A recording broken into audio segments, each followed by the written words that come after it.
From Atlanta, Georgia. Hey everyone, I'm Megan Alexander. We are at an event called Share the Beat that was founded by actor Robert Redford and his son James. And of course people know actor Robert Redford from his movies The Sting, Barefoot in the Park. But tonight we're getting a look into his personal life. His son James waited 6 months for his liver transplant, which ultimately saved his life. The family decided to create an event called Share the Beat. The sole purpose of these events is to educate the public about the need for organ and tissue donation. Celebrities and music, it's all to celebrate a very worthy cause, and we're here to cover it. Hi, Mr. Redford, Megan Alexander, nice to meet you. Thank you for waiting on us. We appreciate your patience. Got the room here, got to kind of wind your way to the seat. Well, thank you, Mr. Redford, for talking with us. Thank you. First of all, congratulations on the 5th year of Share the Beat. You made it to the 5-year mark. Well, they did. I mean, I'm along for the ride, so to speak. I mean, a little bit more involved than just, along for the ride, but I'm a supporter and a parent. I mean, the people that have been through the ordeal or who are promoting the cause are the real people that deserve the credit. If you could recap for everyone the story of your son James and sort of how this all came about and his need for a transplant and what that was like for your family. When he was 15, he developed ulcerative colitis. When they were trying to diagnose that between colitis and Crohn's disease, they put him on several drugs at once.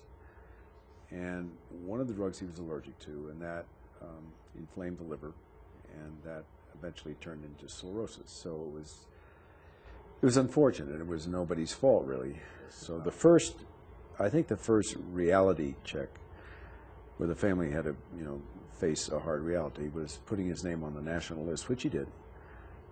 Several months later, it transpired. It did not work the first time, and he had to be retransplanted. But you had to wait for a donation.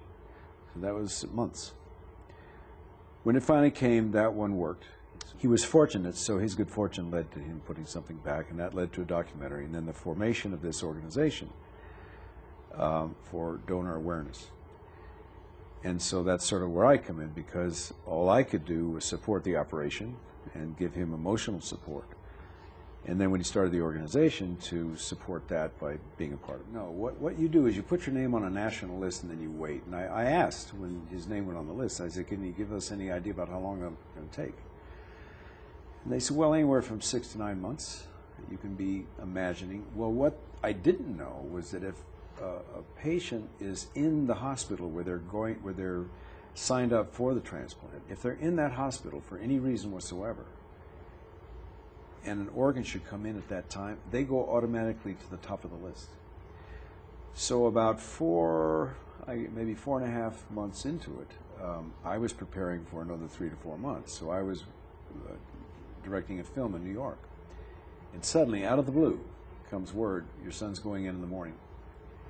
Because that's what happened. He was in a hospital in Omaha, in for something else, and this donor came in, and so they had to do it quick. But I think that there has to be more education, because look, the really tough thing is that, Jamie was very fortunate because he came through it, he came through 2, and he survived, and so he's lucky, we're lucky, but other people aren't. But the more people can get educated to begin with, I think more people would step forward and want to do something particular.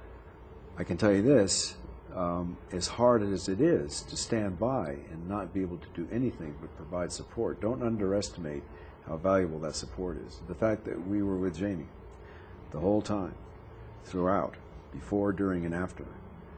Well, you can ask him about it, but that's pretty much all I can do. And the fact that the people who come here tonight, their generosity, I just think it's fabulous. I'm very appreciative.